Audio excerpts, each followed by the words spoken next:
Shalom, saudara Tuhan, kembali kita pagi ini berjumpa dalam renungan pagi dan kita tetap membahas yang disebut how to go from zero to hero.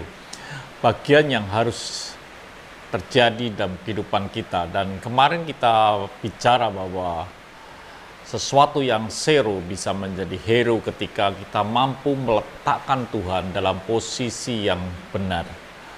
Dan pagi ini kita akan melihat, sebelum kita membahas tentang Lukas 5 ayat 1 sampai dengan ayat yang ke-11, kita coba melihat lagi bahwa betul-betul ketika kita mempercayakan hidup ini, meletakkan Tuhan dalam posisi yang tepat, maka kita ini yang zero, yang gagal, itu mampu menjadi sesuatu yang luar biasa di muka bumi ini. Sebagai contoh ini, saudaraku, yaitu di dalam Mazmur 51, sesungguhnya dalam kesalahan aku diperanakan, dalam dosa aku dikandung ibuku. Satu kondisi yang betul-betul zero yang dialami oleh Daud. Dia berkata bahwa aku dikandung dalam kesalahan. Otomatis, saudaraku, ini sesuatu yang betul-betul tidak enak. Sehingga dia disisihkan, dia tidak masuk hitungan, dia dianggap tidak ada apa-apa, hanya bagian kecil saja yang dia kerjakan. Apa yang dia kerjakan? Dia hanya mengerjakan mengembalakan kambing domba. Dikatakan dalam 1 Samuel 17 ayat yang ke-28, dan pada siapakah kau tinggalkan kambing domba yang 2-3 ekor itu di padang gurun.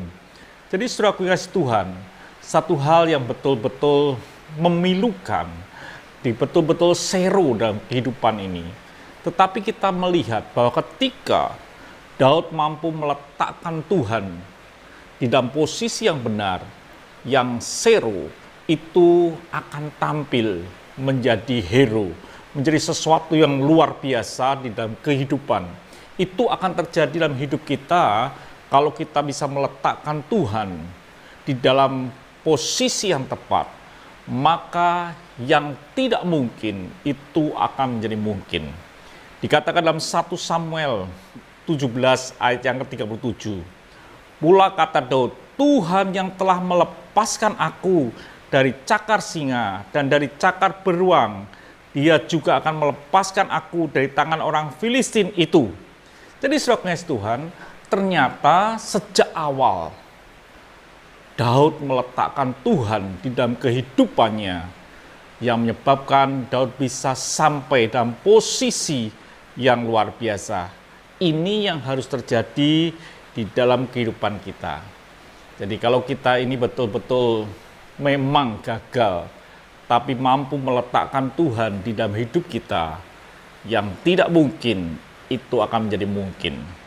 Amsal 3 ayat yang 6 dikatakan, akuilah dia dalam segala lakumu, maka ia akan meluruskan jalanmu. Betapa dahsyatnya ketika Tuhan meluruskan jalan kita. Bukan kita, tapi Tuhan meluruskan jalan kita. Kapan Tuhan meluruskan jalan kita? Ketika kita mengakui Tuhan di dalam jalan ini. Letakkan Tuhan yang tidak mungkin menjadi mungkin. Jadi letakkan Tuhan dalam posisi yang tepat, maka yang tidak mungkin itu akan jadi mungkin. Tuhan memberkati, sampai jumpa esok pagi. Mari kita berdoa. Kami bersyukur, biarlah hidup kami bisa mempercayakan dan meletakkan Engkau di dalam hidup kami secara tepat, sehingga apa yang tidak mungkin itu menjadi mungkin, yang zero akan menjadi hero. Terima kasih Bapa, dalam nama Tuhan Yesus Kristus kami bisa berdoa dan bersyukur. Haleluya, amin. Tuhan memberkati, sampai jumpa esok pagi.